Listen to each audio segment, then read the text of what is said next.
Good morning. I think it's time to get started. Welcome to the session on gender preference, very serious problem in many developing countries, including India. Millions of missing women associated with biased gender ratios at birth, especially acute in India and China, but it's not just at birth. You also see big gaps in infant mortality rates, adult mortality rates, gender imbalances in stunting and malnutrition, and education, labor force participation. And most worryingly, no tendency to abate despite high rates of growth. And in fact, evidence that on some dimensions it's rising despite prosperity rising at the same time. Marked differences across regions, across different communities, reflecting cultural norms, the role of cultural norms, but not cultural norms by themselves, but in conjunction with economic backwardness. So it's a complex topic, it's a very important topic, and we're very privileged to have one of the leading researchers in this field, Seema Jayachandran. Seema. All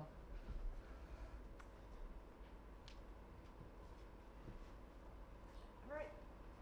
Thank you, Dilip, for the introduction, and thanks everyone. After a great session yesterday, I'm happy to kick off today. It's going to be very different from where we left off yesterday on macro financial topics. I'm going to talk about sun preference, and I've organized this around 10 facts about sun preference. And I took Karthik's marching orders, and if you know Karthik, they were orders. I took his marching orders to synthesize. I've been working on sun preference in India for the last maybe 15 years, and to synthesize some of my work as well as other people's research, and it was also an excuse to do some simple new analyses with NFHS 5, the National Family Health Survey. And so I'm going to show you some facts that are like statistical facts, but really my goal is to convey some conceptual points, some points that I think are important in thinking about sun preference. And then I'll have some thoughts on policy, sort of some negative thoughts on policies, and end with some speculation about maybe where we can go. And at that point, it's fact versus interpretation. The discussants or you might have alternative facts, but so I use facts loosely. Okay, so when I talk about sun preference, and this is maybe the first conceptual point, it's going to encompass both investing more in sons than daughters, and the analysis I'm going to show is going to look at health, but you could think about the same things for education. So investing more in sons versus daughters, and then also wanting to have a son, more than wanting to have a daughter. And I think those are they're both manifestations of sun bias, but they're quite different. They're different in their roots, they're different in the trends we've seen, and the policy solutions. So if you have to take away two things, I think the kind of high-level summary is that gender gaps in investment in children have narrowed, and my take on that kind of sun preference is it is related to the level of economic development. So prosperity is helping for that kind of sun bias. But I don't want to be dismissive. There's still gaps and need for policy action. The second takeaway is that this desire to have sons, I think that's the thornier problem. It seems to be persistent despite growth. I think it's tricky to solve. Some things that we might think of doing could have counterintuitive results, and so there's where I think there's just a strong need for policy experimentation and more evidence on how to tackle this problem. Okay, so I'm going to start with my most optimistic fact, which is that the gender gaps in child health inputs and outcomes have narrowed. So I'm throughout this talk, I'm going to put outcomes, so higher is better. So I'm going to look at infant survival rather than infant mortality. So higher is better, and I'm going to do things as the female to male ratio. So most of these gaps are going to be less than 1 because girls are disadvantaged, and we would like them to these to go up. And so this is the female to male ratio of getting vaccinations. I've used having 4 or more vaccinations, and you can see that's been rising over this time period. I should have put years here, but NFHS. This is the survey of fertility, demographic, and health information. So starting in the early 90s to today, it's increased from a gap of 0.187 girls being disadvantaged to parity today. And so, this is a period over which the overall level of vaccinations has also increased dramatically. here's another figure, and so I'm going to explain this figure because I'm going to show you a few of this format, which is infant survival is on the vertical axis, and it's the female to male ratio. And the NFHS is part of a family of demographic and health surveys, so the gray-blue dots are all of the other demographic and health survey data from around the world that are collected over the same time period. In this case is NFHS 3. And I've plotted the average, that's the dashed line, so and you could see that the girls survive more than boys. Why is that? So it's useful to have a comparison group because there are biological differences. It's well known that male infants are more fragile, so sort of the biologically natural rate might be 1.01. And you could see in NFHS 3, India was quite a bit below the line. So you could say half a percentage point if you use 1, but it's bigger when you realize what the benchmark is. So I'm showing you this to show you that if you look at NFHS 3 versus 5, things have actually improved on this outcome. So this is another example where gender gaps, in this case in a health outcome, has narrowed. So India, the red dot, is still below the line. That's kind of now, there's some statistical, there's some error bars here too, but it certainly has improved a lot. And so why have we seen these improvements? Certainly there's a role for both families getting richer, so some of these things that are costly, as you have more money, it looks like girls are kind of benefiting from those extra dollars in the household or rupees in the household, but also public policy, and a lot of the policies probably not gender targeted, but just general improvements in healthcare access have probably differentially helped girls. And so, there's a parallel fact in education that gender neutral policies might differentially help girls because they're behind to start with, and that there's probably something analogous happening here with health. And so that's saying that when you have better access to healthcare, this could also be a pro-girl policy. But that's the positive. There are still disadvantages for girls in important ways. And I think one of the next policy challenges is that the improvements in making healthcare services free, might not be enough. So examples are girls get less protein and nutrient-rich food than boys, so less dietary diversity and important nutrients. They're less likely to be taken to the hospital or for healthcare, even when care is free. So there's evidence, when people are fully covered with health insurance, this still happens. And so if you think about, what's going on, so a lot of where we're seeing gaps seem to be about decisions people are making within their homes. So how much to feed kids? We can have midday meals to try to change that a little bit, but it's a policy challenge to change what families are doing, parents are doing inside the home. The other piece of this that seems to still be the last frontier here is some non-monetary costs of take-up of healthcare, or at least not the fees. So travel costs, expenses to go to travel costs, the opportunity cost of time. There's some evidence of some gender norms, just where this is maybe too specific, but heart surgery, parents didn't want to give girls heart surgery because there'd be a scar and that might hurt them on the marriage market later. So it's a complicated problem how to close all of these gaps. And so I don't have much to say on policy here, but it seems just 3 ideas that I think if you think about what are the remaining barriers, if you think about decisions made inside the home, it's hard to directly change those, but you could incentivize health outcomes. So kind of rewards for good health trajectories of girls, whether those are anthropometric measures or anemia. There are many kind of health measures that are easy to measure changes. So just again, with the analog to education, if we look at reward value add of students, you could reward value add in health as one option. I think an easier thing to think about is just reimbursing some travel costs for healthcare take-up, or even positive rewards for girls' healthcare take-up. I think my first reaction as an economist is that's a crazy idea. That's a moral hazard. We're going to encourage overuse of healthcare. So I think it's tricky. That's why I put a question mark. But you could imagine when there are cases of clear referral to a tertiary care of trying to give some positive incentives to actually do that.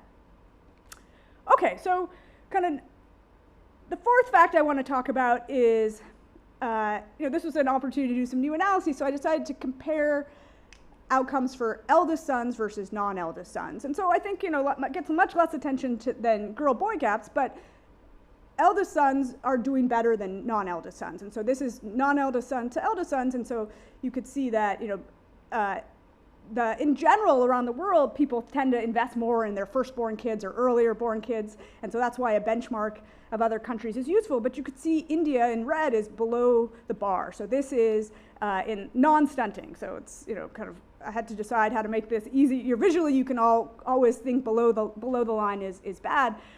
So there seems to be some, extra investment in eldest sons versus non-eldest sons in India. And this is, this is from a paper with Rohini Pandey of mine that's kind of on a different topic, but I think, one of the most interesting figures from that paper is this one, which is, here the blue dots are specifically sub-Saharan Africa, and this is now stunting, so I didn't remake this to invert it, but, or it's height rather, so, as countries get richer, GDP per capita, I didn't say, is on the horizontal axis, children's height gets higher, and you could see, India is below the regression line, the best fit line, but it's below the line, the red triangle, for girls and for non-eldest sons, but not for eldest sons. And so, if you want to understand the facts, you don't want to just compare girls to boys, you want to really think about eldest sons, versus everyone else. And just as a, kind of another suggestive piece of evidence that there's something, about sons and son preferences is relevant here is that, Kerala and the matrilineal states, you see there's kind of better performance for all groups in India.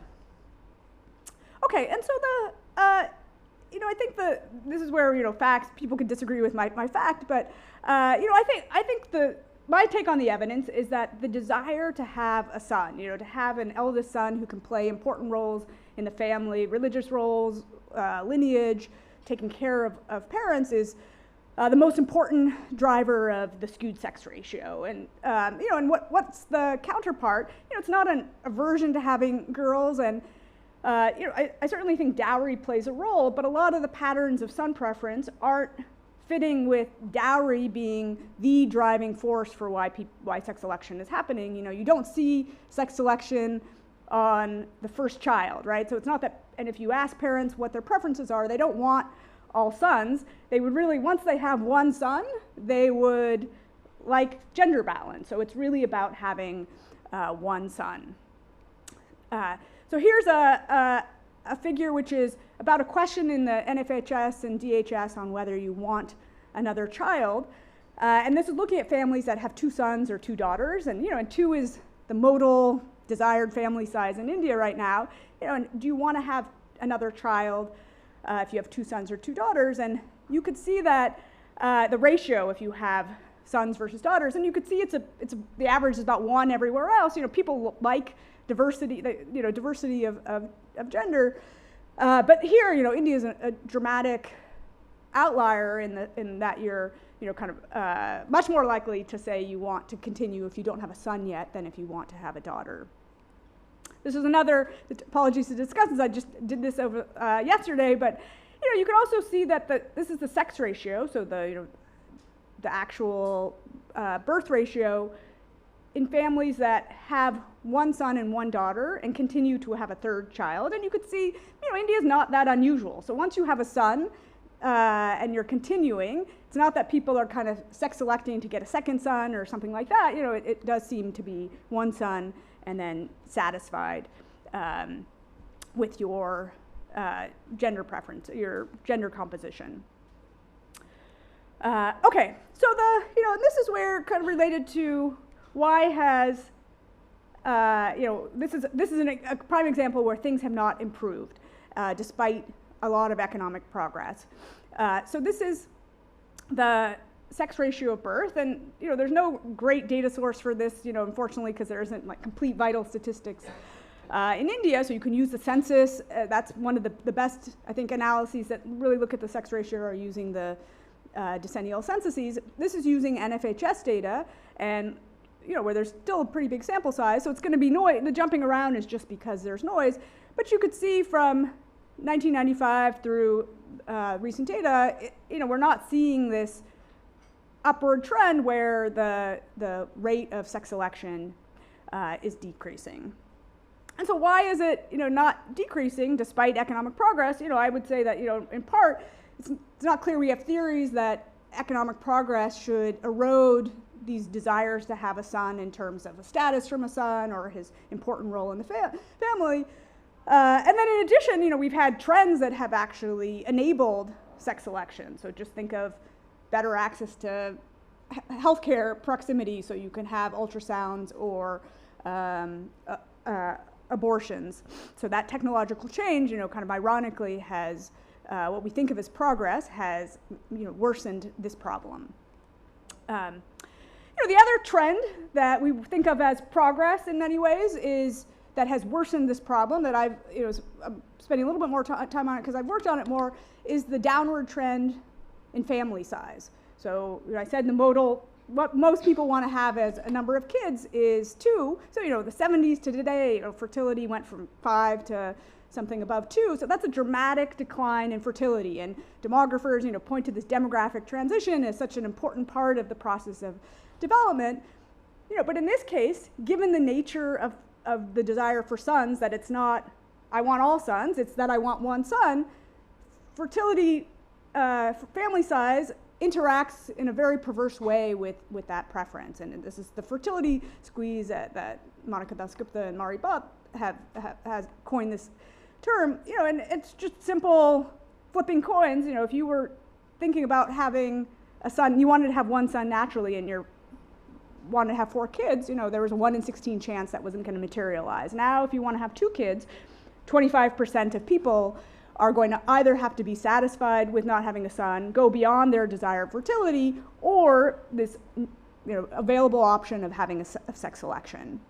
So in some of my past research, I've tried to quantify how much of the trend of the worsening sex ratio is this explaining, and it seems to be a third or more. What's explaining the rest? It's that better access to technology, probably. Okay, so my 8th fact is about, kind of thinking about the these two kinds of some preferences can sometimes interact, and one of the even if we said we don't care about the ratio of kids in society or the population, which hopefully no one does, this quest for a son also ends up having collateral damage on sisters' health. And when I mean collateral damage, there are just cases where families aren't saying, I want to give more resources to my sons than my daughters, but a lot of the important gaps and investments between girls and boys are just sort of inadvertent things that happen because of the quest for a son.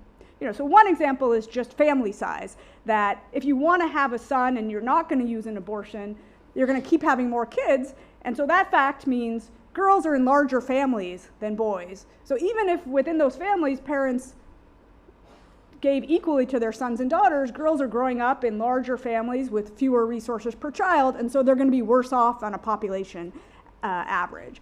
I'm showing you a figure from a paper of mine with Ilyana Kuzhemko that looks at gender gaps in how long kids are breastfed in India. Breastfeeding is valuable, maybe not for the same reasons that are talked about in the US and the rest of the West, but just because the alternatives are often less nutritious. So, and you see that in India, boys are breastfed for a longer time than girls, and it seems to be almost entirely explained not by some conscious choice that breastfeeding is good, so I want to do it more for a boy, but after you have a birth of a girl, you're much more likely to be unsatisfied with your sex composition of your kids and want to continue having children. And when you if you want to continue having children, breastfeeding either that it makes you less likely to conceive, or just more often it's that you get pregnant again and then you stop breastfeeding your child. And so this is showing you that there's a gender gap in breastfeeding, the red line, boys are breastfed longer, and it completely opens up in cases where you've already reached your ideal family size, you're satisfied with your family size, and whether you keep having kids is just entirely related to whether you have your son yet. Okay, so let me talk about policy solutions and kind of focusing on the desire to have a son. So I think my first, kind of an important point, a conceptual point on policy that I think is useful to think through is that some of our go-to policies to improve this might not work in this case. And so if you think about like empowering mothers, empowering women, I think would be an intuitive way to try to address this problem of son preference. Because it is true that mothers on average, seem to have less desire to have sons. There's evidence from China that when women are empowered, that seems to help the sex ratio. But the reason it's not a panacea for the skewed sex ratio is that women also want a smaller family size, and some of this empowerment would actually change their desired family size. So imagine you educate mothers and they're more likely to be in the labor force, or just it could make them want to have a smaller family size, or they always wanted a smaller family size, and now they have more bargaining power in the household. So in the household weighting of the dad's higher desire and the mother's lower desire, you're going to go towards the mother. And so, what I was saying earlier, that this fertility squeeze, so if you have this fertility squeeze happening because you've empowered mothers, and now you've also, kind of put things in the hands of the person who has less of a strong preference to have a son, putting those together, it's not so obvious that you're going to lead to a less skewed sex ratio. In fact, you could lead to a more skewed sex ratio. And so I don't want to say, we shouldn't be empowering women for this reason. I just mean that this is not our, go-to solution to this problem. So here's a table that I'm resurrecting from an NCAER working paper of mine in 2014 that didn't make the final cut. So this is the director's cut of a 2017 paper, which is kind of looking at, there's not going to be grade on causality, but it's regressing whether the mother has finished grade class 8 or higher, which is around 40% of people did at this time, on various outcomes. And this is using some data I collected in Haryana as well as NFHS3. And what this is showing you is sort of the steps of the logic I just laid out, which is educated mothers have less kind of pure son preference. And what do I mean by pure son preference? I mean leaving aside how many kids they want to have at any given family size, they're less likely to want, they want fewer sons. So they're kind of less skewed to saying I want a lot of sons if I have 1 child or 2 child or 3 children. And so that's this negative coefficient in the first column. But column 2 is showing that educated mothers, they have a much smaller desire, they have a smaller desired family size. And then, it's a typo, the third column is showing you kind of putting those together. And so given that they want a smaller family size, but they have less son preference, what happens on net? If you think about what we would expect to be realized in their sex ratio, they net out and there's no effect. And then the last 2 columns are doing the same thing with the NFHS data, where the second one is kind of looking, the last column 5, is sort of unconditionally what happens. Let me explain column 4 and 5. Column 4 is saying if you sort of control for the fact that their family size is changing, you do see there seems to be some lower son preference, lower importance of sons at a particular family size if mothers are educated. But column 5 is saying, unconditionally, once we also take into account that educated women have fewer kids, what happens? And you don't see anything budging on the family size, on the sex ratio. So, the punchline here is that we have this weird collision of progress of smaller family size, and that's exacerbating this problem of the desire to have a son. And so, it seems unlikely that you could solve this problem without directly tackling that desire to have a son. Okay, so my second cautionary tale about policies is that, I think a popular policy that in many states in India is to have some sort of financial incentives to have daughters. So you could think these might be framed as providing resources so that if you have a daughter, you can invest more in her. The investments might be in her name. And there are, investments to do other things along the line, or incentives to do other things along the line, like educate her. But, you can boil these down to mostly providing a financial incentive to have daughters. And so the reason these are risky, there are many reasons they're risky. You know, I don't think they're very well targeted, so they're not necessarily cost effective.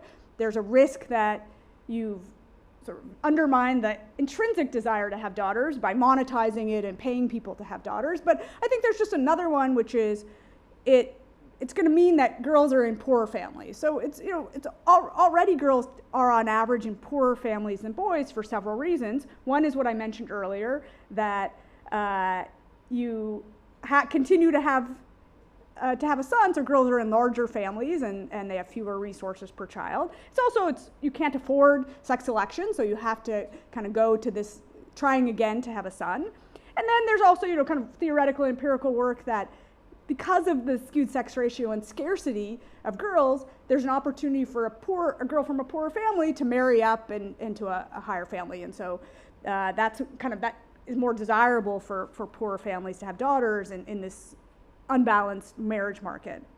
And so, you know, the upshot there is, again, you know, families, even without deciding to give more to girls than boys than girls, you're going to have fewer resources for girls. And then these incentives are going to exacerbate, which is, you know, already something we probably think is strange and undesirable.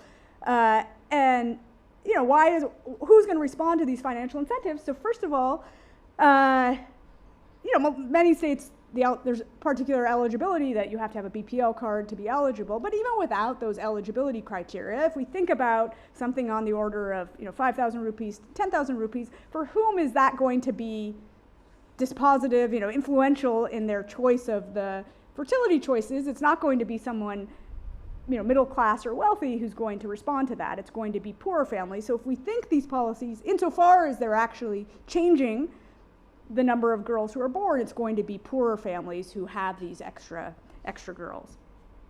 Okay, so, you know, then this is my last slide on, you know, this is very different from, you know, saying DBT for electricity benefits. I'm not going to have some particular policy that I can point to as what states or the center should be doing. You know, I don't know what the solution is. I do think, as I said, it's a thorny problem, and I think my main point here is, you know, I don't think there's been progress, and I don't think kind of we can be laissez-faire that economic growth is going to solve it, or even just sort of better health infrastructure in the country. So, you know, what do I think we mostly need more policy experimentation. You know, I think the PCP-NDT Act, you know, enforcement has been good. It's, you know, we don't know what the counterfactual would have been had there not been enforcement. So, you know, better enforcement is important. You know, I think there the challenge is the technological improvement, you know, the ease of doing ultrasounds at home, et cetera, or, you know, tests, home kits. Like, this is going to be technology again. Technological progress is going to be the bane of as a nuisance for policymakers in keeping ahead of that. You know, I think there's evidence in both South Korea and China that, you know, one reason why sons are important is an instrumental role of providing old age support for parents. And so in China and South Korea, there's evidence that when the government provided pensions, you know, old age support for parents, when the state provided that, as is done, you know, in most developed countries, that led to a less skewed sex ratio. You know, so one idea is that we have these informal institutions of sons providing support. If we had a formal institution, then that will reduce the desire to have a son. And so, you know, that's a big fiscal investment, but I think that, you know, that idea of thinking of why parents are doing this and is there a substitute in terms of a social safety net is one important thing. You know, and then the last thing I'll end with is that, I guess, like, you know, by revealed preference of what I've been working on, so this work I've been doing mostly has not been policy oriented. It's not been, you know, RCTs trying to think about policy solutions. It's descriptive, sort of documenting this problem. And at the end of that work, or, you know, I think I came to the view that I don't know how to solve this problem without changing this underlying desire to have a son, which, you know, is either because of instrumental reasons or just something that's a norm or status related to having a son. And so thinking about how do you change this, you know, the stigma of not having a daughter, of not having a son. How do you, you know, I don't know how to do that. You know, that's not what economists It's not our specialty in general to, it's not our specialty, but I think it's the important thing to do. So, I have a recent project, which is maybe like, my most optimistic project in terms of, in general, of a policy seeming useful with Divadar and Tarun Jain, where the government of Haryana was actually interested in tweaking and evaluating incentives, financial incentives to have daughters, and we counter-proposed, can we just try changing these underlying attitudes and norms about gender equality? The program we evaluate is much broader than the sex ratio. It's about, women being able to work and educational resources for girls, but we see, we evaluated school discussions, and one of those things we see changes on is this importance of having a son. So, we asked this survey questions similar to what I showed you earlier. If the family has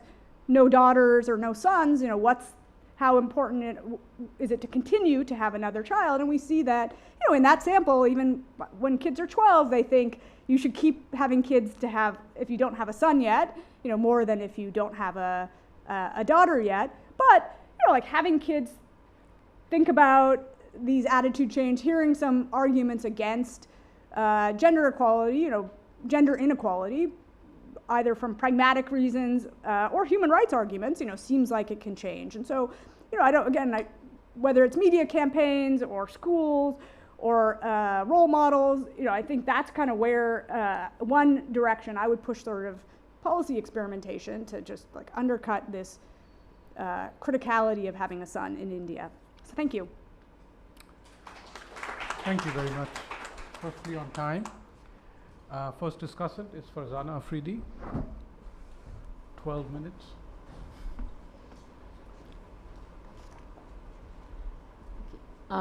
So thank you so much for having me here, and I enjoyed listening to the presentation. I want to first sort of pin down what my main takeaways from the paper are. So I just so to begin with, when we think of male preference, it's essentially manifesting itself in two ways. First is in terms of fertility choice, which is at conception or birth decisions, right? So whether you decide to have a female child or a male child, and given that you have technology available which allows you to choose the gender, even though, and legally it may not be allowed, we know that that happens. The second manifestation of this male preference is in terms of the human capital investments that households, the decisions that they're making post-birth, right? So that then translates into the health outcomes, which has been the focus of the paper that Seema has presented. But I also want to talk generally in terms of human capital investments overall, which is going to be thinking also in terms of education as well as health, and that has implications for labor market returns and so on and so forth in adulthood. So the focus on gender differences in sex ratios at birth and health outcomes is sort of one dimension of the human capital investments that households are making. And the paper essentially is talking about, so let's talk about the first aspect, right? So the first aspect which I talked about was fertility choice. And a lot of what we know or we understand is that these fertility preferences, they sort of stem from these social, religious, and cultural factors. The first one is that there is stickiness of culture and norms, right? So these place lower social value on female child. And what the paper is telling us is that these cultural and social norms are persisting, they're sticky, they're harder to change, they're less malleable. And so the desire to have sons, or at least one son, that seems to continue to persist. And it would probably go, it's going to worsen with the fall in the family size. And what we are seeing in India is the decline in the fertility rates. So one possibility of thinking about this is that, is it the case that if we empower women or educate women, we are going to see an improvement in the sex ratio, in the sense of women, if the women have more decision-making power, they're going to choose to have a female child or have a more balanced sex ratio at birth. So what I was intrigued by, and I think that table is extremely interesting, the one that was presented on what is happening with educational attainment of women, and we know that the gender gap in educational attainment is declining in India. The policy discourse often puts the onus, in some sense, on the woman or on the mother. And very often we end up talking only about what is going to happen if women are empowered more or the educational attainment goes up. And we forget that fertility is a joint decision. And very often in the cultural context that we are functioning in, husbands can impose their own preferences, right, in terms of the fertility decisions that are being made. So I thought it would be worthwhile for us to also know what is happening to these preferences as men's education is changing, as they are, getting more educated. Is it the case that their, preference towards having more balanced gender ratio is changing, or it's not? So I thought that was something that the paper could talk to as well. And also another aspect is that in the NFHS, we do ask questions about what your preferred sex ratio is, and we ask that of women and ask that of men. And we really don't, very often we stop at thinking about or documenting the data in terms of what the women's preferences are. But what is happening to men's preferences is extremely important, because as I pointed out, these are joint decisions and we need to know what is changing there as well. So the second aspect, as I said, is the investment preferences. So the first was, the cultural, religious factors which sort of create this environment where we want to have at least one son. But then once those children are born, be it a girl or a boy, then you have to decide about, how you're going to allocate resources into the health and education. And in this particular case, we were focused on health. There you're going to see differences in health outcomes or educational outcomes when you think of, for example, BMI, anemia, and many other, health outcomes. So these investment preferences are potentially more malleable and possibly more responsive to changes in market returns. So that's where I sort of want to open up the box about the, the set of policy, the policy interventions that we can have in order to make changes in the preferences that households have about the sex ratio of their children. So the first is, I think what the paper is telling us very nicely is that the gender gaps in child health inputs, for example, vaccinations and outcomes such as survival rates, have fallen when we think in terms of these investment preferences. And also the fact that many gender-neutral school-based transfer programs in particular have shown improvements in girls' outcomes, for example, in nutrition, as well as in educational outcomes coming from the ICDS programs and the school meal program. So we know that there are certain things that don't work, which the paper is documenting very well, that these financial incentives to have girl child in many states have, at best been inefficient, in the sense of, not meeting their objective, and at worst have been counterproductive. And what works or may work is that continued enforcement of the ban on sex-selective abortions, public pensions, and these nutrition and health delivery programs administered through schools. So now I want to think about, sort of try to open up this box of what are the, potential policy interventions we could have, and think about it a little bit more broadly in terms of intra-household resource allocation. So what is it that we can do in the big picture question being about increasing the incentives of households to invest more in the human capital of daughters? So on one hand, what I want to, sort of bring to the table here is the fact that in the labor market, women typically demand lower or get lower returns. So there are these big gender gaps in the returns in the labor market. And also there might be issues about perceptions about the low market demand for women's labor itself, in the sense that, why should I invest in my daughter's education or health if she's not going to be able to work or not be able to get high enough wage compared to what the son might get.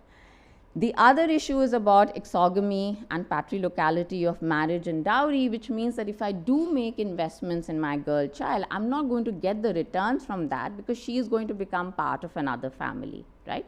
So there are two aspects of this. One is if the daughter were to continue to stay in the family, then you're not going to get enough returns because the labor market returns are low. And on the other hand, if you did invest and the returns were high, you're not going to be able to reap those returns because she's going to become part of another family, right?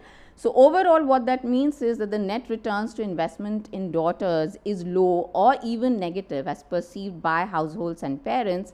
And that in turn can also affect the fertility decisions that the households are making.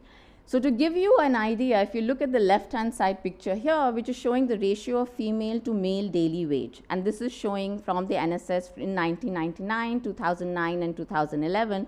So this is work that I've done with my, Muni Shankar Bishnu at ISI and Kanika, who's sitting here.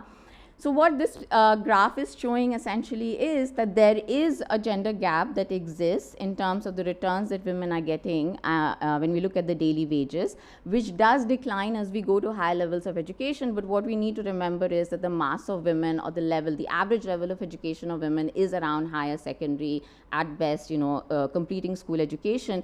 And what is interesting is that this gap may have actually, increased if we're going from 1999 to 2011. On the right-hand side, what you have is the average daily wage of by proportion of female employees. So looking at those occupations where there are more women employed or more women workers as opposed to male workers. So as the proportion of females employed in occupations goes up, the average wage in those occupations is declining. So that again means it could be an occupational choice that women are making. We know that cultural and social factors push women to pick up certain occupations which allow them to balance domestic work along with market work. But what again it's telling you is that when you are as a parent, when you're looking at the potential returns that the investments that could bring, that the girl child could bring in, you are going to be thinking about it's going to be lower than it is for the boy.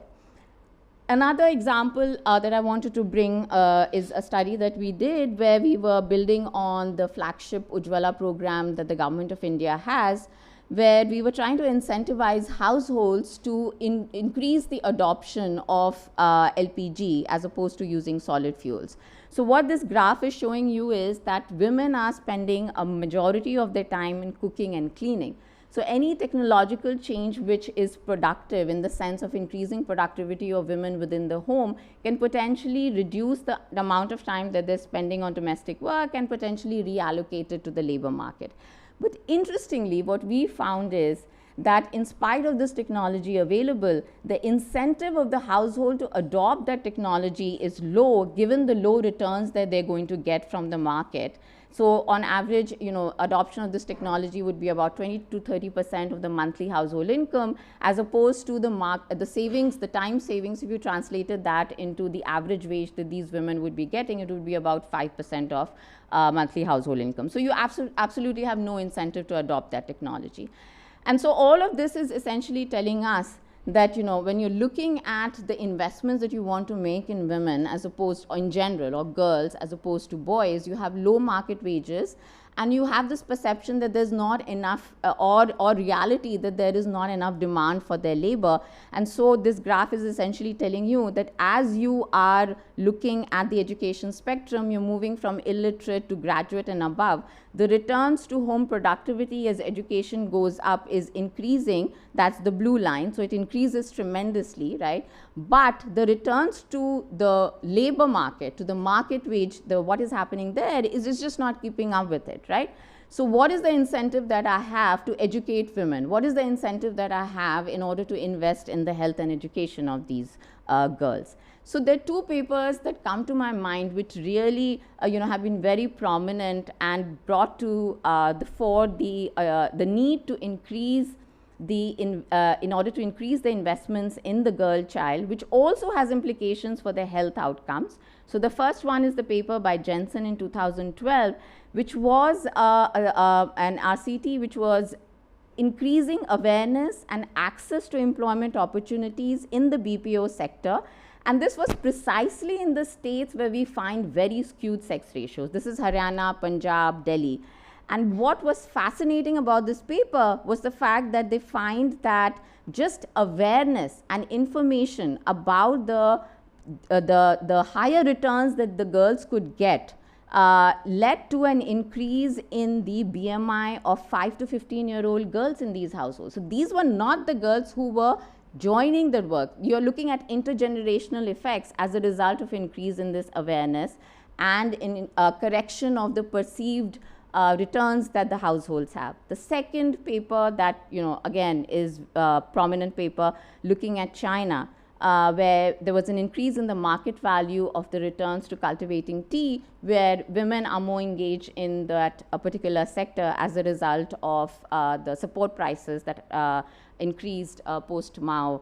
And what we found there again is that it led to less male skewed sex ratios in China. So there's two stories there, both of which are telling us that pushing for increase in the returns to women's investments in women is going to have implications very broadly for investments in their human capital, which is not just going to affect the investments in girls who are alive, but also has implications for the decisions that you're making about the fertility choices that you're making.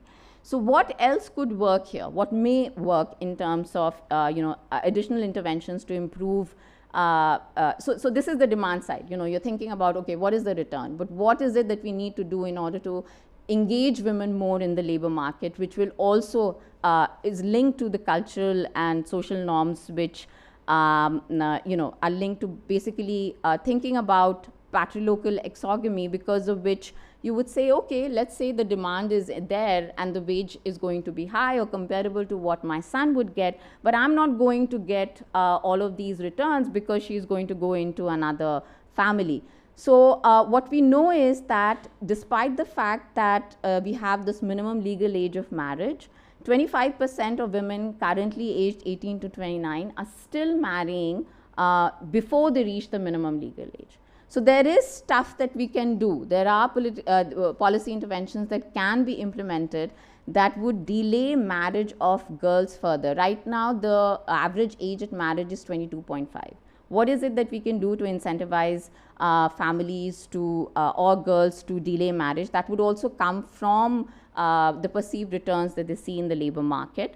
The other is, I think also Seema talked about this more generally in the context of health, but I also want to talk about physical mobility in terms of access to workplaces, access to work opportunities, and policing and safety, which becomes again very important in terms of addressing those costs, potential social costs, let's say, associated with girls participating more in the labor market. So I'm just going to conclude then by saying that the paper is very timely in telling us that we've made some progress, but not enough. And there are some measures which have have led to positive effects in terms of addressing this skewed sex ratio and the health outcomes that we see. And so essentially the point that I would make is, if you open up this box of potential policy interventions, the fundamental issue really is about the low value placed on women's time, on women's labor. And we need to increase the perceived returns that we see to the investments that we are making. And that is going to be fundamental to changing this very sticky issue about male preferences. Thank you. Thank you. Second discussant is Ajay Mahal. Okay. Thank you, Chair, and thank you to the speaker and to the previous discussant. Let me start by saying that the issue of son preference is not my particular expertise. But there is one particular special knowledge I bring to the table, which is that I'm a male from the Jat heartland of Western UP. So I have all the benefits of being a male from that region. Can I just make Yes. one intervention? Yes. It was deliberate. Usually when you have discussions on anything to do with women, so next session when we have financial sector, you will see more women there. So it's a deliberate choice that NCAER is making. I'm honored by it. Let me just put it this way. But let me sort of say that I'm delighted to be speaking here, and thank you to the organizers at the IPF and to the excellent review paper. I think I learned a lot reading and rereading it. And the good part is, thanks to these wonderful presentations by the two speakers before me, I don't have to present any data. And so my plan is to be providing you with 4 speculative points in the remainder of the time that is allotted to me. I'm not going to summarize the paper. That's already been summarized by the speaker as well as the first discussant. And so the 4 sort of points for speculation that I'm going to talk about, some will be essentially a comment on the paper, and some will be somewhat tangential and linked to my areas of interest. I think the main underlying point that it's under sort of is in my talk is that one has to look also at the ongoing dynamics of what's going on and not simply assume that policies will solve everything. There are a lot of things happening under the table which are very recent, and perhaps it might be worth a while to do some ongoing qualitative research, and that's what I want to bring out in. The first thing I want to say is that although public pensions were cited, based on what I heard yesterday and based on the estimated amounts involved, I don't think it's a practical idea to rely on public pensions to solve this problem. At the very least, I'd like to hear about what sorts of numbers are we talking about to compensate for the parents preferring a male child in favor of a female child. The other thing I would say is bringing about norm change sounds, I mean, it's a difficult exercise. I think it might work for small scale experiments, but those of you familiar with the region would know that these are not trivial things that change overnight. I mean, these are cultural practices that have been there for hundreds of years. In fact, I read a paper as part of preparing for this talk. They were talking about sex ratio issues even in 1931 and 100 years before then. So it's not a trivial matter to sort of change overnight. I do, however, sort of admit that I'm not overly worried about moral hazard issues, about paying for girls' education and human capital investments, simply because I don't believe there is a moral hazard. It's a good moral hazard. It's like saying we need to subsidize healthcare for poor people. Perfectly fine by me. So I would come out in support of an intervention like that. But let's talk about the issue of the elder son and providing support for their parents in their old age. I am not sure, many of you must have elder parents. Taking care of an older person, 80 and over, I'm heading there, by the way, very soon, with lots of NCDs, high levels of disability is not an easy exercise, is not a reward that an elder son might want. In fact, I suspect that increasingly you're going to see daughters and the so-called less than elder sons, the weaker, economically weaker groups in the household come to the fore. I'm already seeing it, by the way, in this Jat heartland of mine. The elder son is sitting somewhere far, far away in Mumbai or United States or thereabouts. It's the economically weaker person. In fact, there may be a deliberate strategy in there. And I see lots of daughters coming to the fore. So I suspect, I'm not going to say it's a solution, but that you might, if you observe carefully the trends, you might find increasingly daughters coming to the fore. The other thing I want to add in this context is that over the last 50 years, the women have gained 4.5 years in life expectancy over men. So today, women have a 3-year advantage in life expectancy at birth and probably even more at the age of 60. So who's living longer? It's older women who often, even when they have property rights, don't exercise them.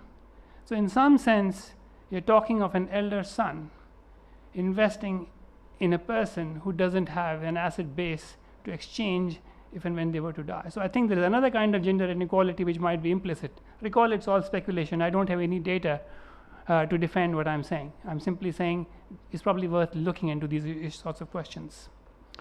So I think the other thing I want to think about is migration. I think it's probably very likely that the person most able to migrate is either probably the economically the poorest person or the one most able to migrate. And often it's going to be the elder person. So think about that as well.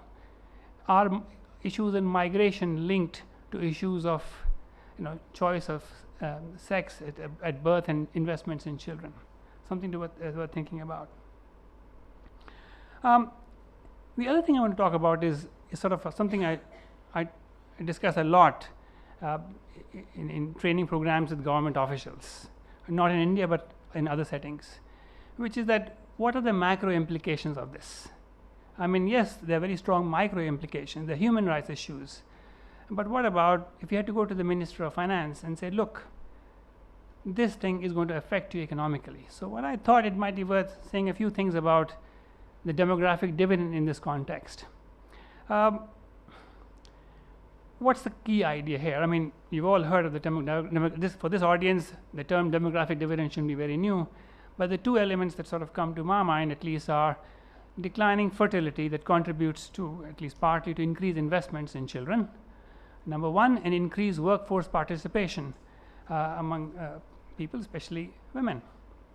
So what I'm hearing from the discussion, both from Seema and from Farzana, is that if you're going to be investing in the male child, and men, by the way, have much higher work participation rates than women, you're basically leaving out a very productive group that might be an important player in the exploitation of the demographic dividend going forward. Secondly, I think, and that's something that I got a chance to read some recent papers on who gets to marry whom once you have the sex selection squeeze. And basically, there's some evidence suggesting that there are two possibilities: one, larger age differentials among men and women, and the other one is poorer women marrying richer men to a far greater extent. If that happens, given from what I know that poorer women have higher workers' participation rates, you might very well have a situation that these sorts of marriages might further lower work participation rates of women. So in some sense, issues of sex selection might have fairly significant implications for India's exploitation of the demographic dividend, quite apart from the standard policy issues we talk about, and so on. So that's sort of the other key point I want to make. A final thought, and that sort of links to the presentation yesterday on worker behavior and so on, and how to bring about changes in worker behavior. While reading the paper, and this discussion about stopping rules, about stopping when you get a male child, it sort of says to me that if you lower fertility, you stop when you have a first kid, you're basically ending up with China's one-child policy. Essentially, you end up choosing the male kid at some point. Okay, it's not exactly one child, but one plus male child policy. So what can we learn from China's experience about this sort of thing? And the paper that comes to mind was a lovely paper in Science by Lisa Cameron and others, who talked about the little emperors, basically producing these single male children who were, let me just less competitive, less trustworthy, more risk averse, and let me add one more thing: people who want to join the government, police forces, and so on, so safe jobs, etc. So are we creating a generation of risk averse, unsocial workers because of this as well? So I'll stop here, but thank you very much for your time. Thank you very much. Perfectly on time. So let me suggest that we carry one round of questions, and then Seema, I'll give you an opportunity to respond to all the comments. So let's start opening up. Moitrish.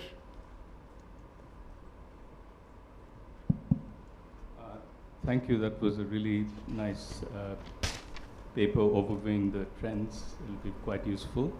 And I have two questions/comments. First is, there are variation across Indian states in terms of inheritance laws. So certain southern states have changed the gender angle of it. I know of papers that exploit this to look at, say, human capital investment, etc.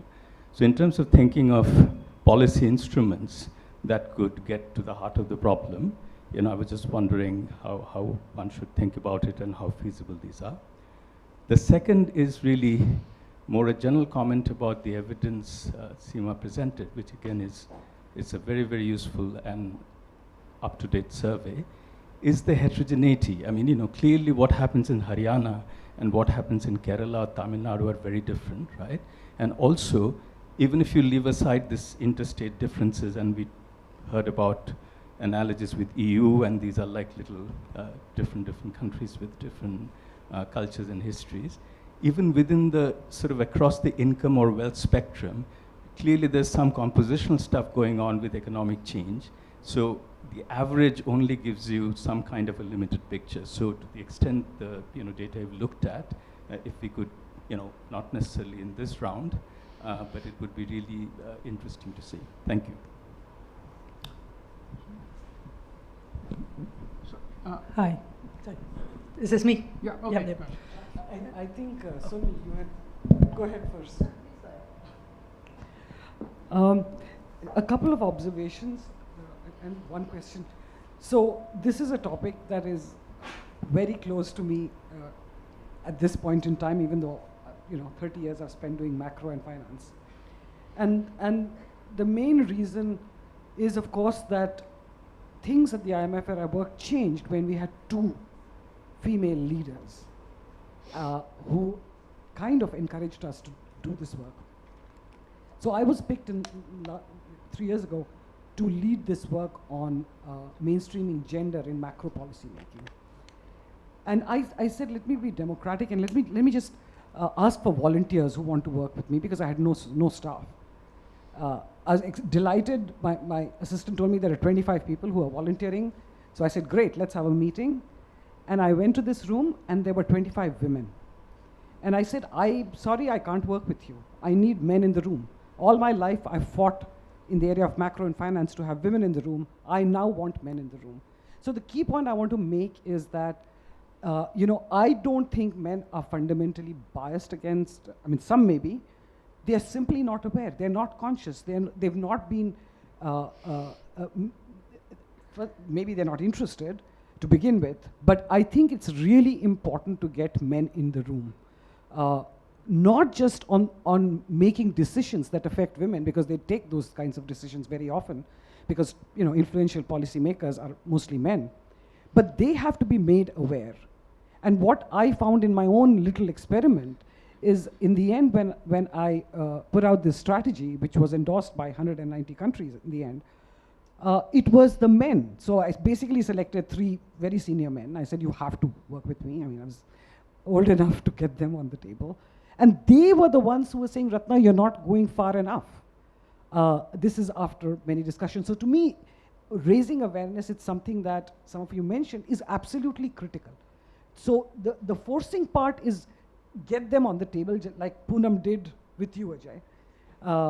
I think that is the most important step, actually. After that, because people are compassionate, logical, it works. I really think so. And I just want to give you one example, and that is of Saudi Arabia. Top leadership decided their labor force, female labor force participation was the lowest in the world, like India, which is the lowest now. 22%. I mean, people can argue it's, I'm glad Surjit is not here, because he'll tell me it's not 22, it's 26. Oh, he's there. Oh. Okay. Sorry, I'm sure I'll hear about it. So, Surjit, No, I'm saying he's going to argue about the numbers. Okay.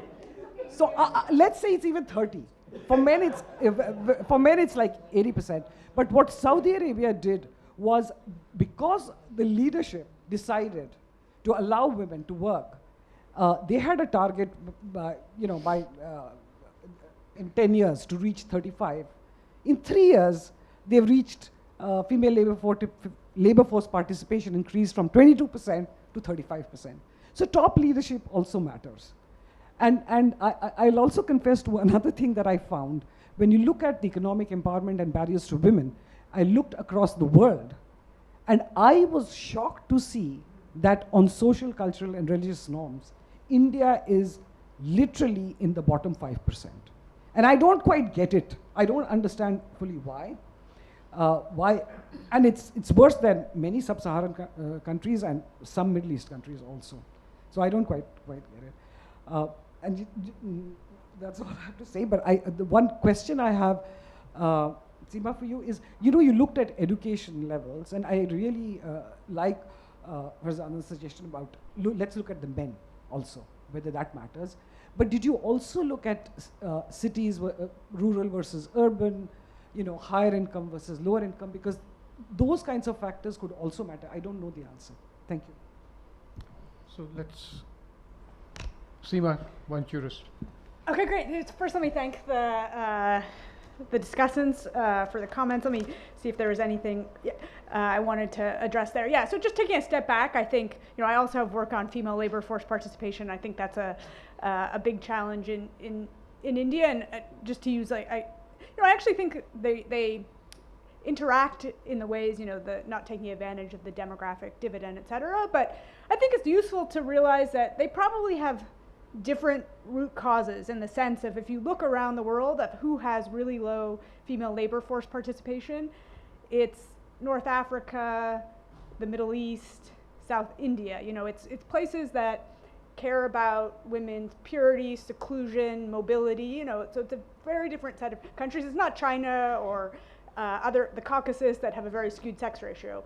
If you look at where there's a skewed sex ratio, that's going to be places that practice patriarchality, or the family that kind of lives with the eldest son, or the eldest son sort of takes over the family. And so there, the other places with the skewed sex ratio are China, Vietnam, South Korea, the Caucasus region. So I'm not saying that they're both important, but I think, and they interact, as people say. But I think that's also useful in thinking about some of what we see in China of kind of like giving women more power, like increasing their earnings. There's no norm against women working, and that affects the skewed sex ratio. Some of those might not work, as well in India, or you have to think about these different, kind of these different cultural norms. In terms of one of the things you said about Ajay about daughters taking over, so you sort of framed it as it's like not the fun work, so it goes to the daughter. Anybody who works on China, I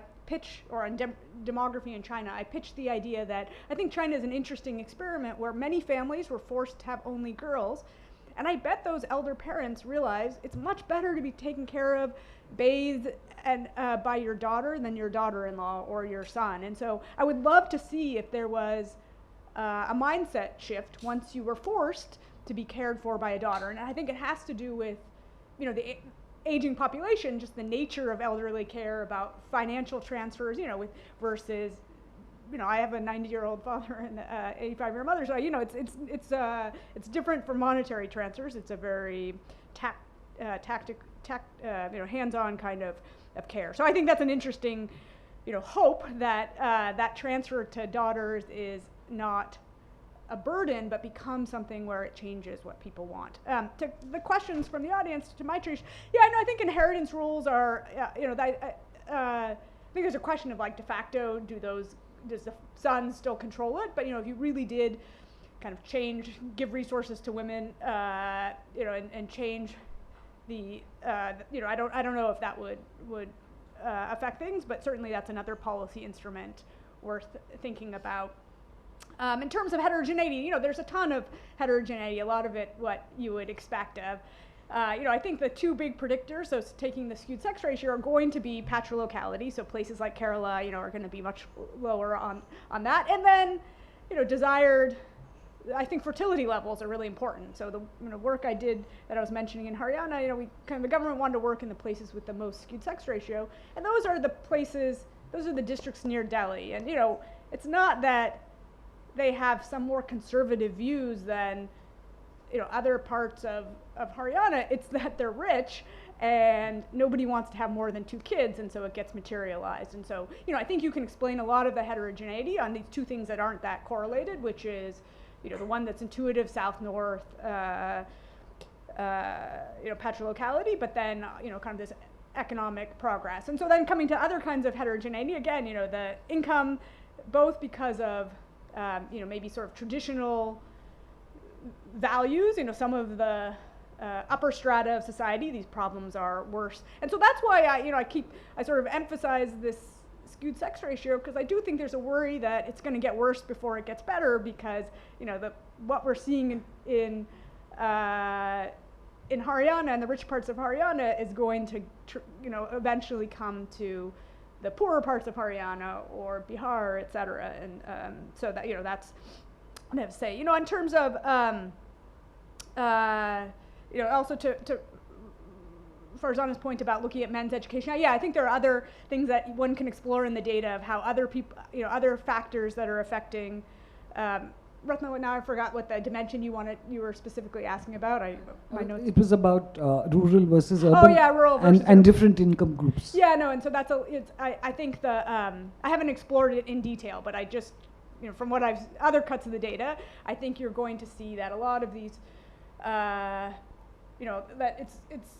you see it more in, I guess maybe conceptual point that I'll make explicitly is that I think when you think about the skewed sex ratio, you need to think about the strength of some preference, norm, importance of having a son, and then how it's instantiated or realized in the sex ratio. And that's a combination of, how it's realized in the sex ratio also depends on your access to sex selection, your desired fertility. And so, in some places, like even if people become more progressive in some ways in urban areas, these other factors might, can lead to the problem of the skewed sex ratio being, worse in Delhi than in some states that you say, wait, Delhi is much more progressive than these other states, but, family size is smaller. So it's I guess I'd say it's sort of a rich urban problem more than you might guess. And the worry then is that the rest of the country is going to catch up and it's going to look worse before it looks better.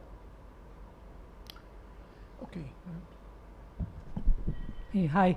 I'm Barbara McPake from the University of Melbourne and NCAER, and I thank you for the really thought-provoking paper. I think particularly these tensions between fertility declines and gender implications of that, they're new to me, and I found them very thought-provoking. I just wanted to mention, just thinking about the policy implications a bit further and into the health sphere, I thought the data about vaccination rates was very interesting because it reveals that if you make something easy enough and available enough, you can iron out the gender inequity. And of course, anything that becomes close to 100% coverage, you can't have much inequity anymore. And I thought I'd just mention some data from our research, where we have a data set that relates to children with acute respiratory infections in 2 states, in UP and Odisha.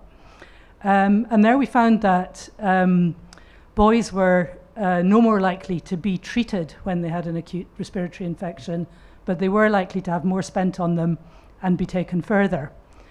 And you can say, well, that's a gap we need to narrow, but we can also think about what are the implications of not being taken so far and having less spent on you. Do they matter?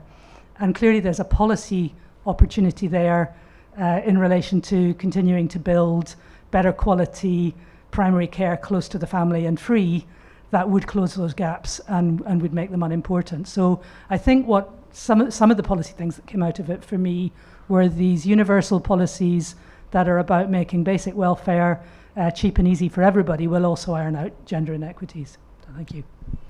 Sonal.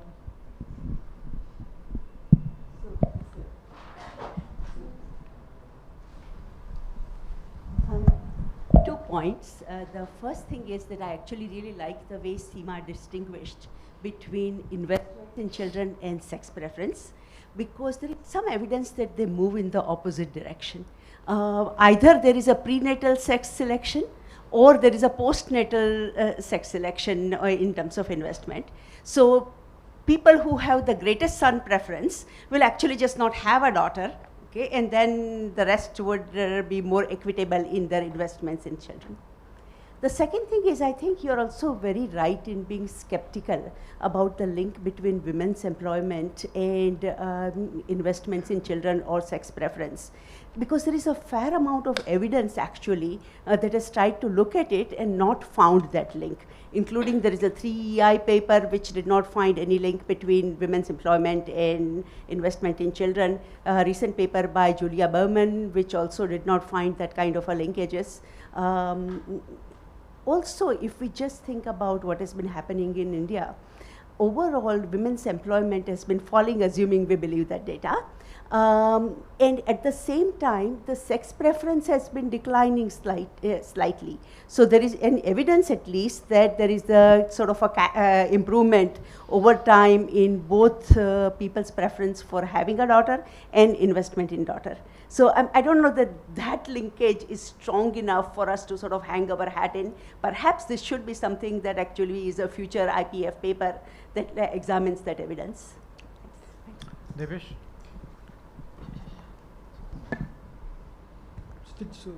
Just a follow-up on this paradox of low female labor force participation and greater investment in female human capital.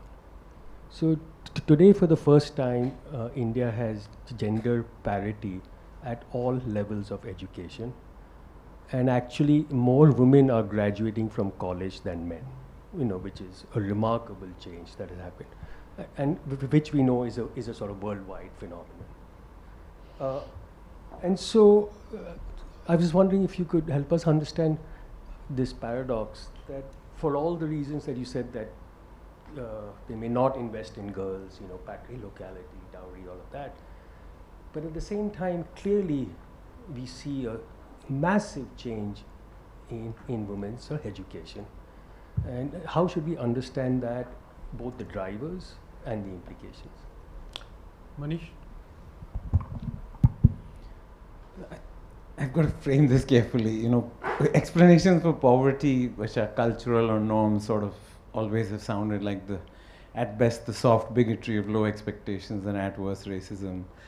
And this norm clearly has changed, if it was a norm, right? At least that's what the data seems to suggest, 3, 4, 5. This norm has changed. Is it the general prosperity and rise of per capita that has done this, or the fireflies and froth? Because state capacity, these small interventions, the banning, has that made more of a difference, or just that per capita has gone up, prosperity has gone up, and that's what did it, rather than that district level, I don't know, taluk level intervention? I mean, it seems like fireflies and froth, state capacity hasn't gone on. I mean, what is on paper really doesn't happen in reality. So which one mattered more, the rise of prosperity and per capita, or this fireflies and froth of the pimple on the dimple on the left? This thing of in that taluk. Can we stop that? Yeah, so we're at my memory capacity here, given my bad notes. Starting with Barbara's credit. I think the idea of universal policy and what you're adding is like improving the quality of last mile care. So, that's another one besides if we have at subcenters or home visits by A&Ms, better care, that might be the kind of care that girls are getting, and that's could be an alternative to encouraging taking them to PHCs or hospitals. I think that's right. To Sonal's comments, thank you. And let me just kind of rephrase the first one in case people didn't understand it. There is some evidence that, maybe like one silver lining of sex selection is that the girls who are born into families who value girls relatively more, who chose not to have a sex selection and go ahead and have a daughter. And so that's, sort of like an automatic stabilizer in some ways.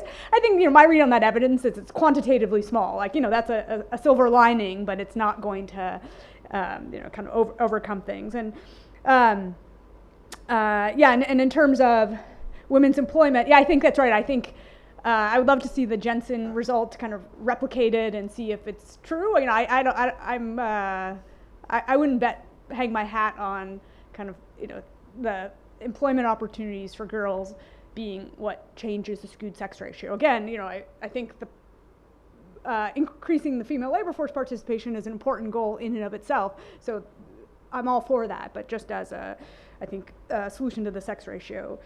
I'm not sure. I think women's education, there's parity, there's in Haryana where we worked, like higher board exam scores for girls, like on all sorts of metrics, the education gap has closed. And,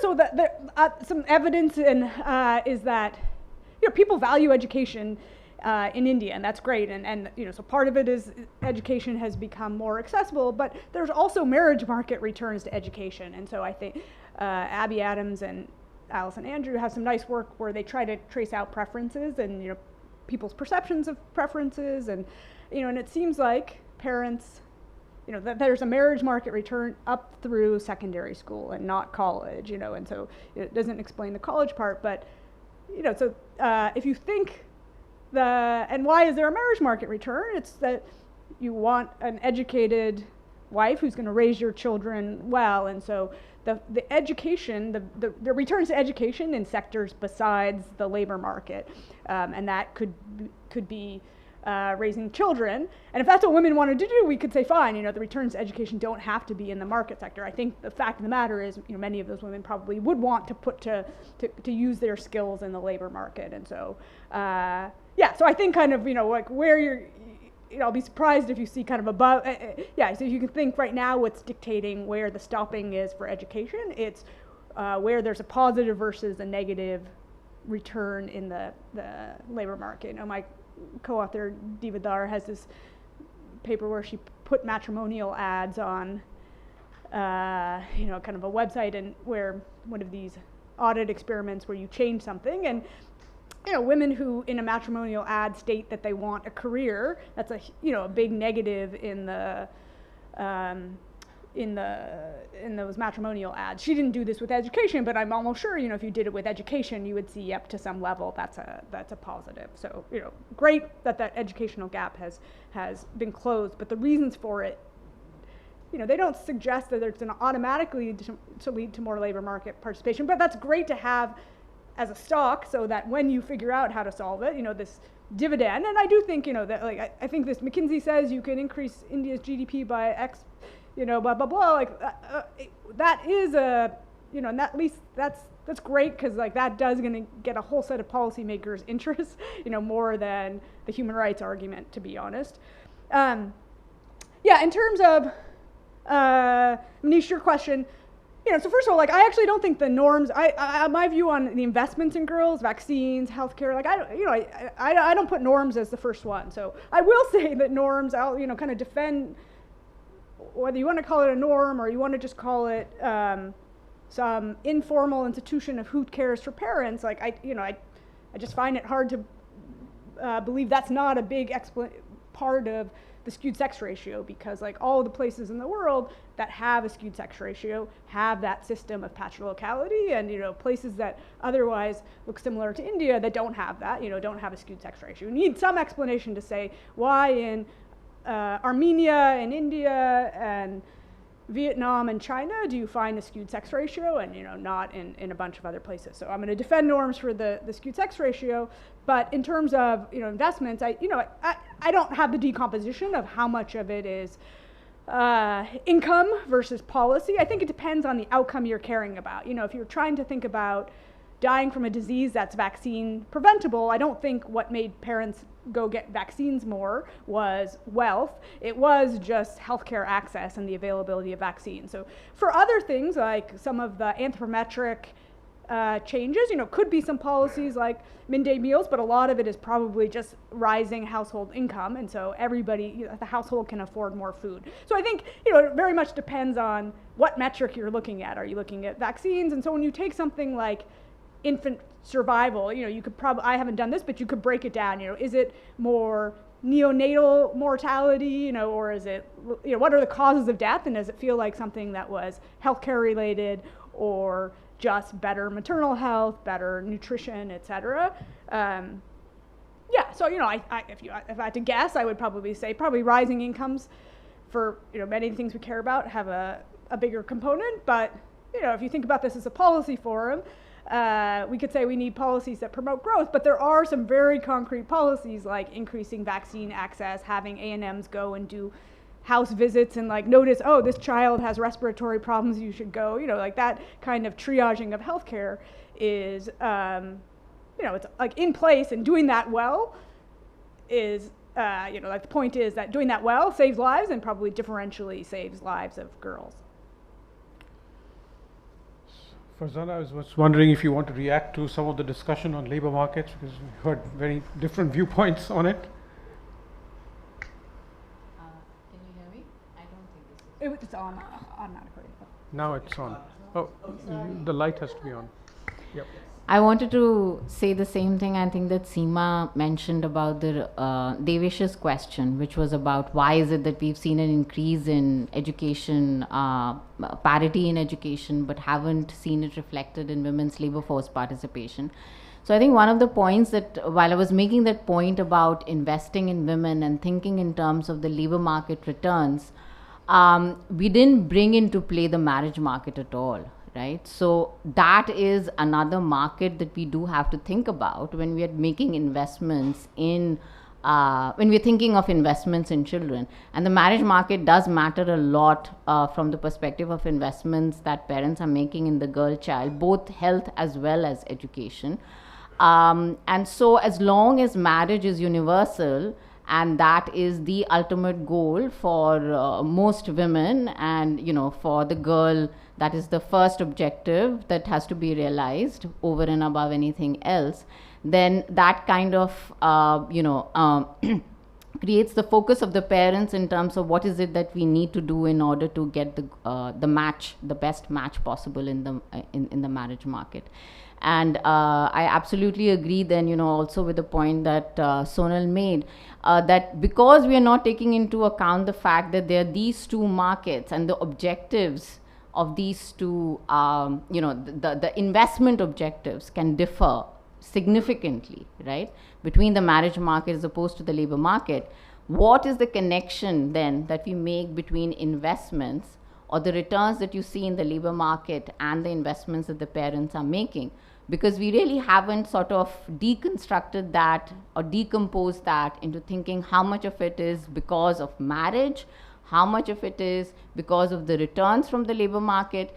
And the cultural context here is really important, because as I again said, at the end of the day, if marriage is primary and it is very important, and you don't perceive those returns coming to you because of patriarchality, right, there is, again, I think maybe, I don't know whether these papers, the ones that Sonal was talking about, are referring to that. But then even if you did increase the returns, or the perceived returns do improve in the labor market, you may still not invest enough, which is the point that Seema was making, which is, you may just want to go up to secondary education level. Or I think a very important thing that we don't think about is the nature of education. Have we actually looked at how many of these women are getting education which brings returns in the labor market? So what I mean is, look at technical education. How many of them are going into B.Tech as opposed to doing a BSc or just doing a BA? Or the best that they can do is get a B.Ed so that they become a teacher, right? Which is an occupational choice that most women would make. But are you investing in them becoming lawyers and engineers? So even at the bachelor's level, when you look at STEM versus non-STEM, we know that there is a big divide, right? So it's not just the degree, but the nature of the degree. And the nature of the degree is a signal of what the incentives of the parents are. Is it the marriage market or is it the labor market? It's enough and good enough to have a BA, but I don't want you to get a B.Tech, because the years of investment and the amount of investment you have to make in it is much higher.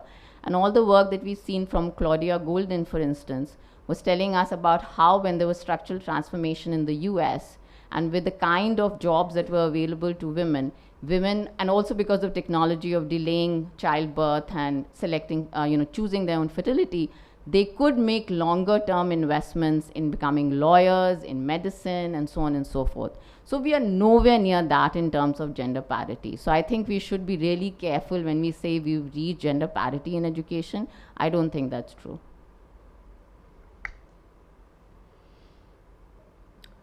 Karthik?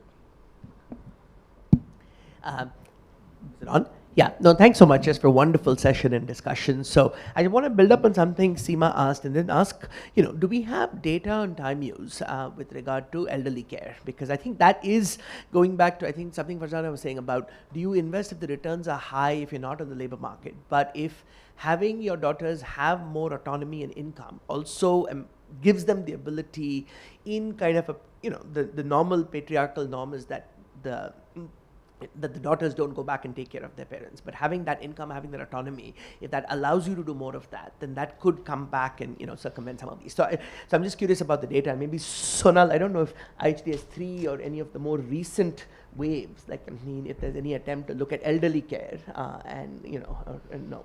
But if there's any source, you know, what the best sources are right now of documenting just elderly care, time use, who's doing it, what do we know about that? Yeah.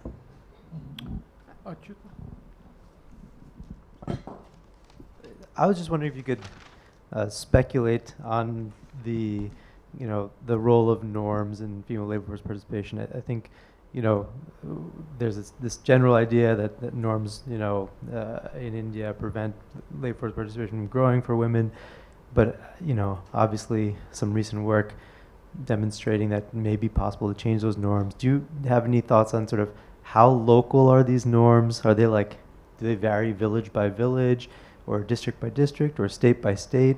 You know, how you know, and then that also kind of relates to then the policy implications of, you know, how big a push do we need to generate wholesale change in norms? Because if it really is kind of like fairly broad, then changing one village for a little bit of time likely won't have sustained impact. You know, there's work in the US showing that, you know, norms change dramatically post, you know, Rosie the Riveter in World War II, women being pushed into the workplace in a big push way that kind of had sustained effects that lasted decades. And so do we need, you know, that kind of wholesale change, or can we do this in the micro, you know, fashion, village by village, and that's how norms work? I guess just wondering if you had a thought on that. Surjit?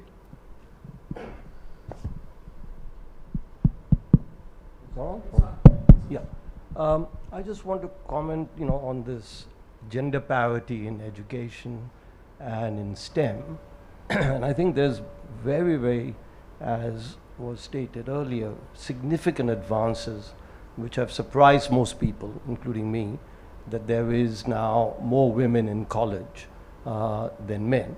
Coming to the choice, STEM, in terms of STEM, whether this is a problem particular to India or somewhere else, but in India, and not the labor market, I'm talking about education, women in STEM are the 5th highest in India compared to anywhere else in the world. 43% of women are in STEM graduation, whereas for the US, for example, is 31%.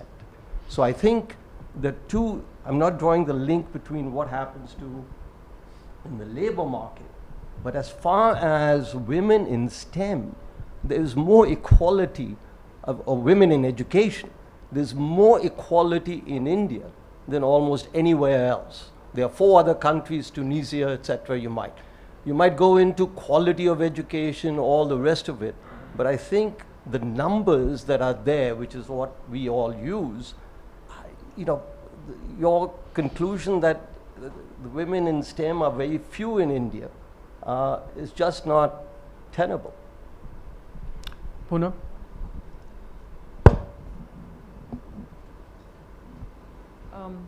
Thank you for that really very interesting and relevant discussion and presentations.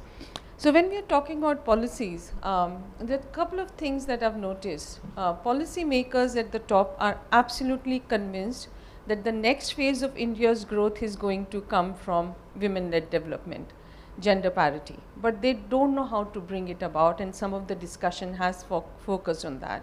So any thoughts on not just parity, you know, a fair access to life or healthcare or being educated, but how do you leverage your women force? On that, can messaging help? This government has actually invested quite a bit in messaging, save the girl child, educate the girl child. Can something like that help changing the norms without being fiscally or being very difficult to implement? A final one is, which is not related to this. In some conversations I heard that there should be more flexibility for women to work from home, which I thought was quite concerning, because what Farzana showed was that women are spending a lot of time doing their chores and their productivity has increased, which means they're expected to continue to doing those chores. On top of that, now you tell them now for 4 hours during your work, you have to sit on that computer and earn some living as well. Is this really the direction in which we want to go? Thanks. Could I ask a question sort of related to Poonam's, which is, all this experimentation with reservation of positions for women in panchayats and so on. Is there any study looking at impacts of that on gender roles in villages? Okay, so let me take a crack at all of these and pass it on to Farzana or Ajay. Yeah, so in Karthik's the question about elderly care, Sonal can answer, and Farzana might know. But yeah, I think it's a good area to add data to. So I don't know, there's the equivalent of the Health and Retirement Survey in Lassi. I don't know what happened to that, but there's a Health and Retirement Survey. But one way you could probably get this data done is Esther Duflo and company are doing a panel. It's in Tamil Nadu, so not maybe the best state you would do to focus on this, but like if doing an elderly panel, it's a good topic to add to the data. So I don't know if there'd be great data to look at this. In terms of Acha's question about, do I think norms matter for labor force participation? Whether we call it a norm or, men find some stigma, it's emasculating to have your wife work, that does seem to be a phenomenon. And so I think what you're asking is kind of a frontier area. I know a couple people who are working, like a graduate student who's working on looking at exactly your intuition and seeing, descriptively that the female labor force participation seems to vary across villages, and so that's suggestive that there might be a tipping point, that it might be malleable, if you could get a tipping point. So I think that's exactly, you can imagine the RCT design of seeing, we try to get 1 woman in, 10 women in, et cetera, and see, how do we affect that change? And I should say, some of the interesting thing about some of these tipping models is sometimes it's transportation. You need, there's a safety issue or just the cost of transportation of you have to hire a car, and so getting 5 women or 10 women to do that is important, and we wouldn't call that norms or whatever. We would just call this some instrumental thing of safety or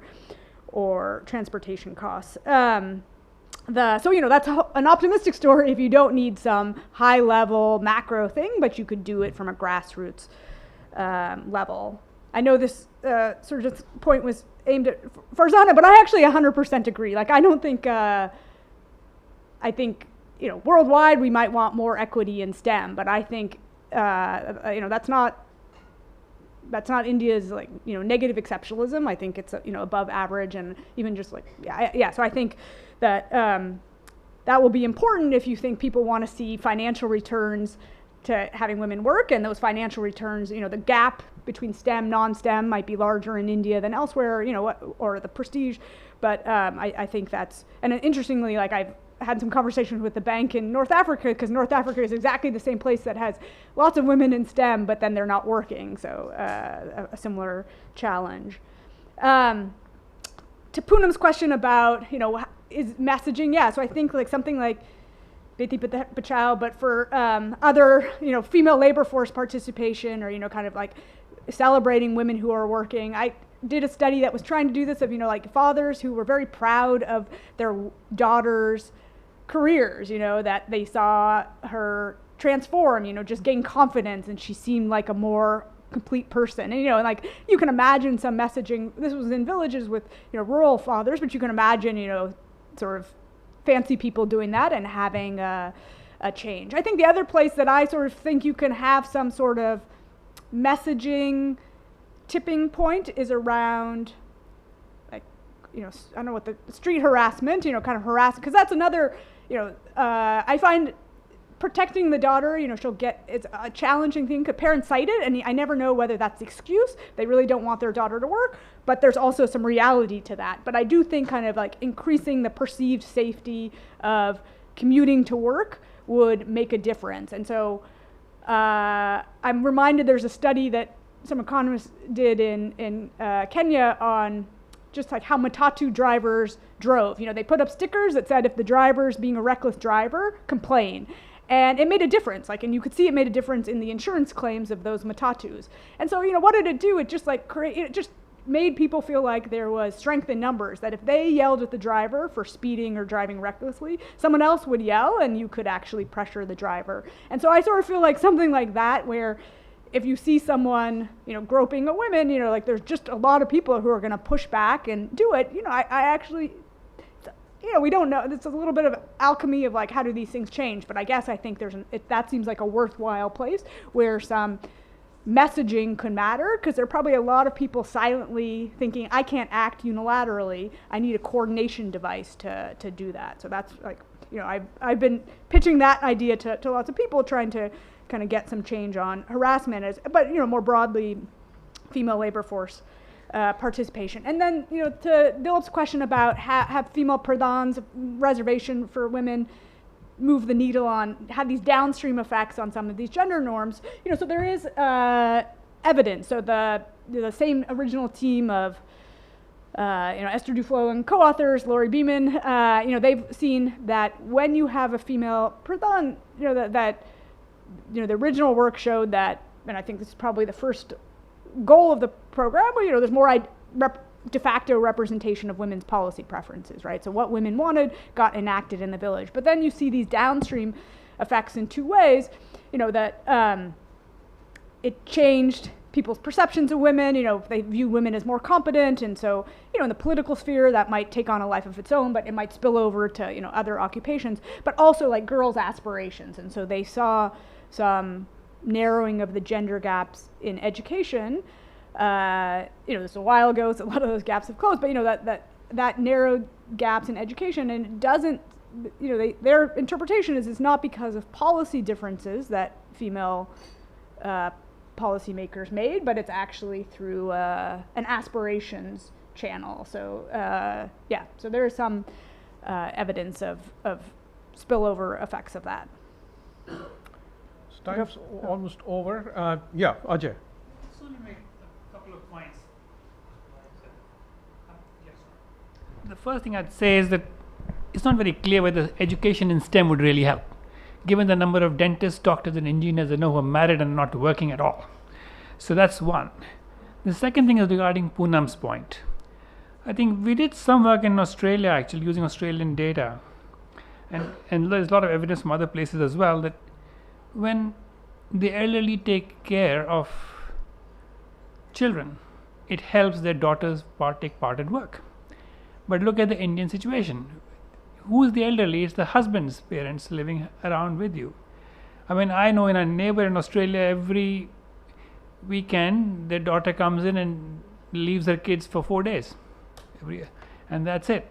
So it makes a big difference. So I think that one thing, but the question is, why can't elderly take care of any, apart from these son's parents, why can't they take care of Bill? That's because they're sick and sickly and disabled. So I would say, if you're thinking of investments, invest in health.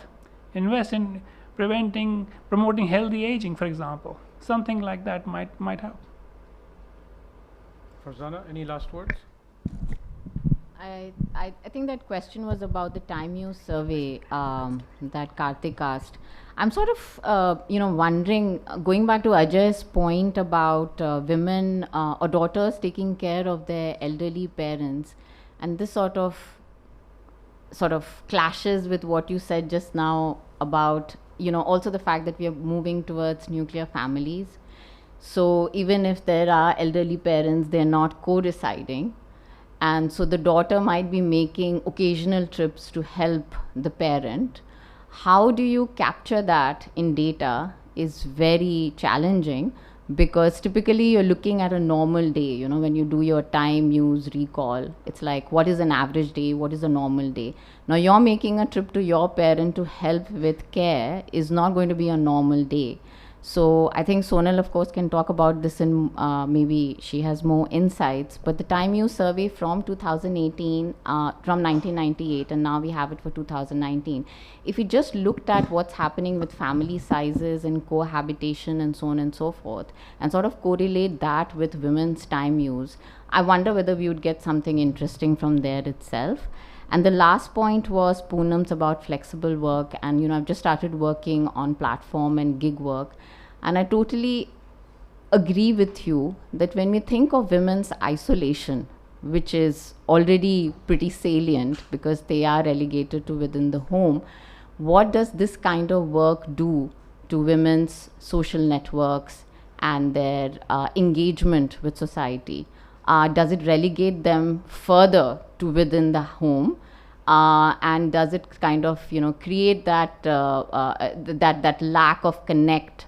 And we need to think about things like that rather than just think about getting them to work and getting them to doing something that is remunerative, because that is not the end in itself.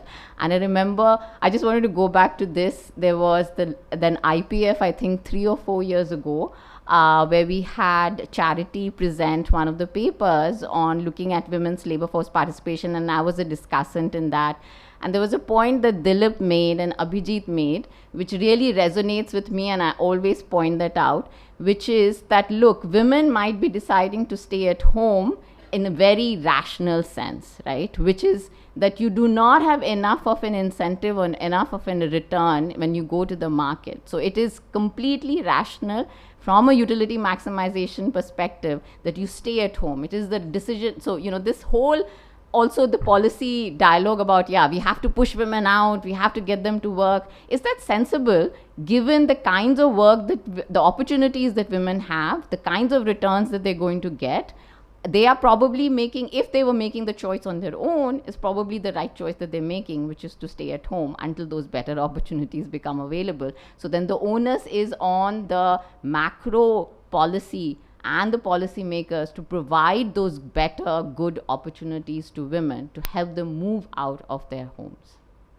Except that they may not be making the choices themselves. Absolutely, that's what I said. It's conditional on whether they themselves are making those choices. You have to explain why India is at 20%, like why India is in one of the bottom 5 in those opportunities for women, So I think our time is up. Okay, one last question.